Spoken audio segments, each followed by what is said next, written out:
हाणे आऊं साईं प्रोफेसर डॉक्टर शेर मेहरानी साहब के गुजारिश कयां थो त वो अची पंहिंजे मोहब्बत जी भेटा पेश करे। साईं डॉक्टर शेर मेहरानी साहब।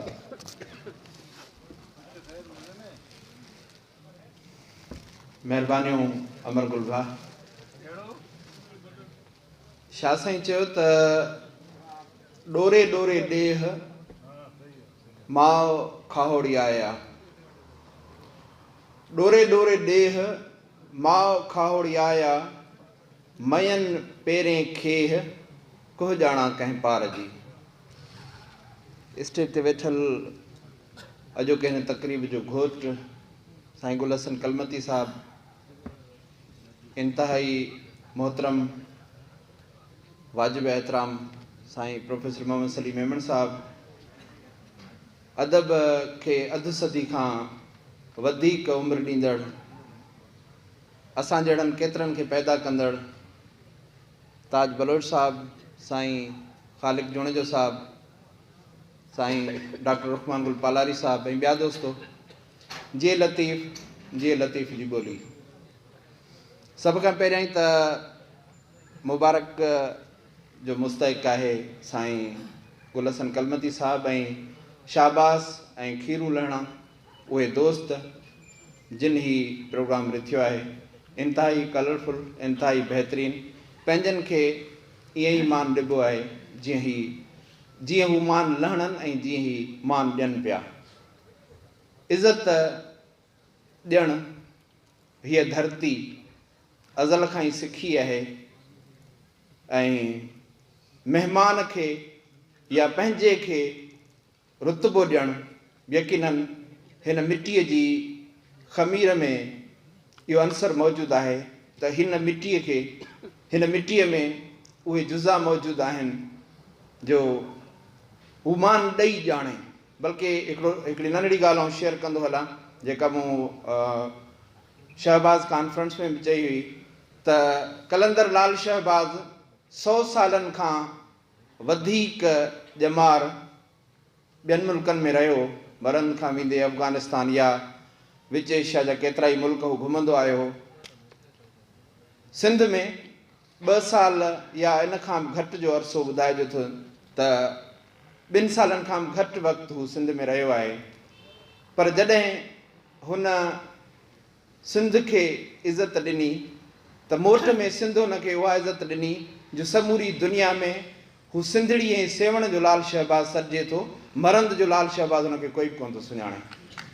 त इहो जोहर हिन धरतीअ में मौजूदु आहे, हिन धरतीअ जे ख़मीर में मौजूदु आहे त हू मान ॾेई ॼाणे।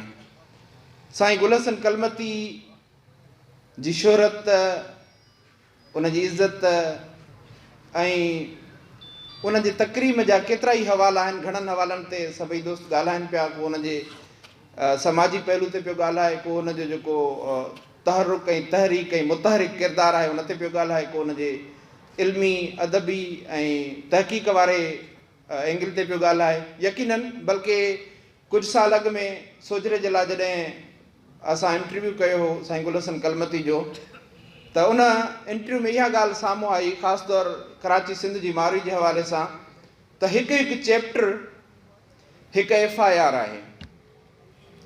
हुन किताब जो हिकु चैप्टर हिकु FIR आहे जेका गुल हसन कलमती कटाई आहे। हाणे तफ़्तीश ईंदड़ मुहक़क़िक़नि जे लाइ छॾियल आहे त उन ते तफ़्तीश कनि, उन ते तहक़ीक़ कनि ऐं उन जूं साबितियूं, उन जूं सचायूं साबित कनि। हुन FIR कटाई आहे। हिकु चैप्टर हिकु PhD लहणे।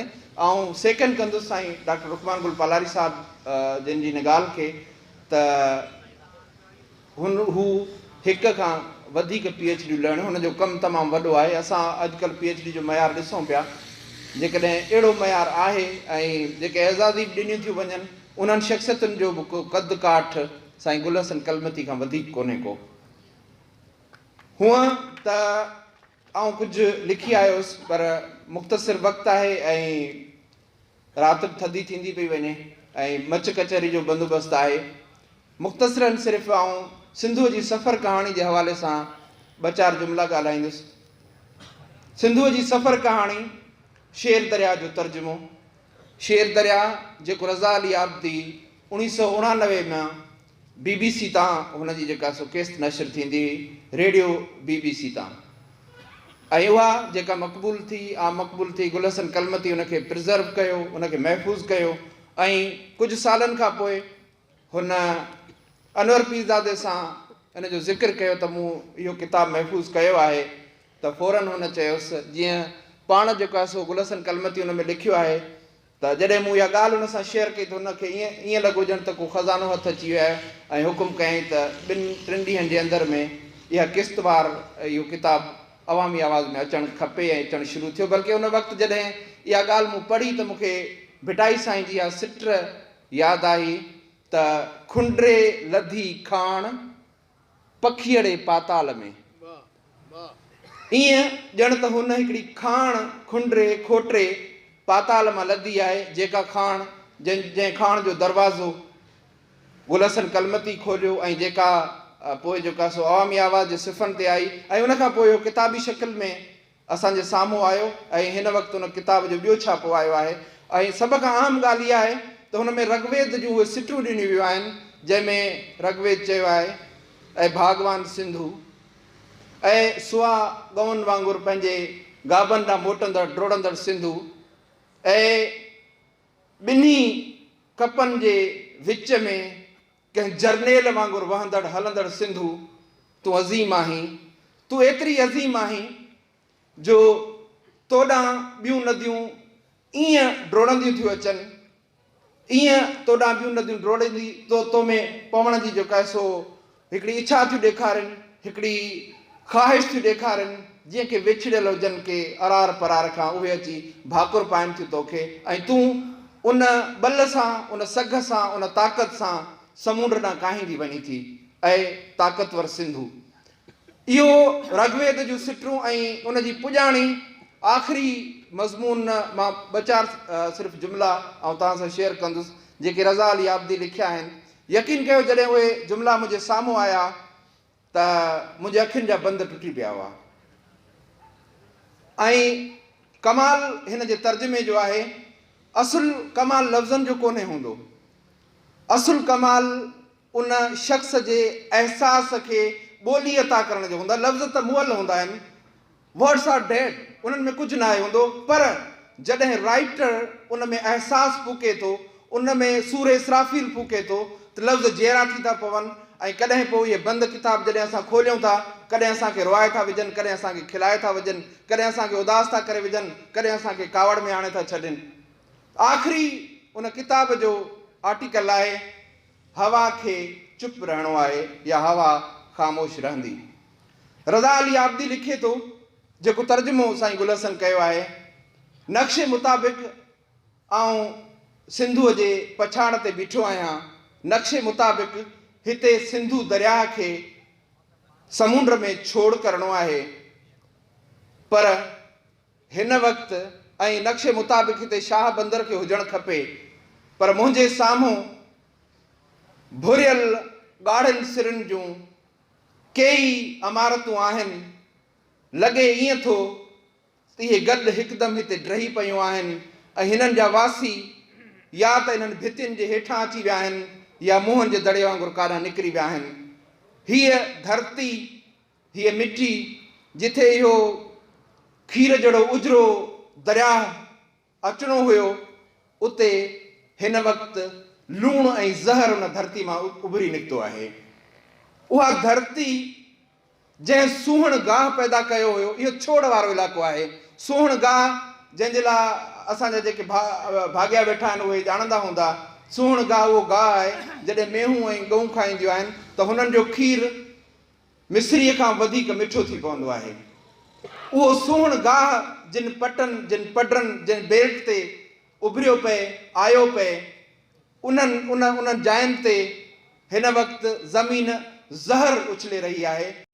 ऐं शाह साईं चयो त आयूं असुल आसरे, आयूं ढोर ढरी असुल संदे आसरे, खरीहड़ भूए खरी पाणा पेर ॾुखाया पखियुनि जा। इहा उहा धरती आहे, इहा मिटी आहे, उहो दरिया जो बेल्ट आहे, उहो दरिया जो डेल्टा आहे जंहिं ते असुल संदे आसिरे उहे पखी उॾामी ईंदा हुआ, कूंजूं ॿिया पखी उॾामी ईंदा हुआ ऐं हिते मिठो पाणी उन्हनि जे लाइ मुयसरु हूंदो हुयो ऐं उते अची उहे थाक कंदा हुआ। ऐं हिन वक़्तु सूरत हाल इहा आहे, खरीहड़ भूमि खरी, उहा धरती सुकी ठोठ थी चुकी आहे, ज़हर बणिजी चुकी आहे ऐं उनजी मिटी चुंबदार बणिजी चुकी आहे ऐं पखी उन असुल संदे आसिरे जॾहिं उन ते वेहनि था त उहे चुंबदार पथरनि जहिड़ा उहे जेके आहिनि मिटी जा उहे ॻंढा उन्हनि जे पेरनि में चुभी था पवनि ऐं पाणा पेर ॾुखाया पखियुनि जा। इहो भेटाई उनजी तस्वीर चिकी आहे। इहो बेल्ट आहे जंहिंखे प्रिज़र्व कयो आहे असांजे गुल हसन कलमती साहिबु। इहो सिंधूअ जो सफ़र आहे जेको दरियाह ऐं समुंड जे झेड़े जो सफ़र आहे। दरियाह जॾहिं उते हुनखे गुल मोहम्मद जॾहिं मिले थो हिकिड़ो वॾेरो ऐं हुन सां जॾहिं उहो रज़ा अली आबदी गुफ़्तगू थो करे ऐं हुन खां पुछे थो त मूं ॿुधो आहे त हिते दरियाह हूंदो, मूं पढ़ियो आहे त हू चए थो हा हिते दरियाह हूंदो हुयो, हिते वॾो टैक्स जो निज़ाम हूंदो हुयो, हिते शाह बंदर हूंदो हुयो, हिते ही आबाद पट हूंदा हुया ऐं हिते तमामु लखनि किरोड़नि जो वापारु थींदो हुयो। पर इहा हाणे माज़ी जी ॻाल्हि आहे ऐं रज़ा अली आबदी लिखे थो त आउं जॾहिं ॾिसां थो त उतां जी जेका हवा आहे उहा बि हिन दर्द ते ख़ामोश थी वञे थी। रज़ा अली आबदी लिखे थो, साईं गुल हसन कलमती हुनखे तर्जुमो कयो आहे त हवा खे चुप रहणो आहे पर आउं ॻाल्हाईंदुसि ऐं उहो ॻाल्हाइणु असांखे गुल हसन कलमती ॿुधायो आहे। तव्हांजी महिरबानी।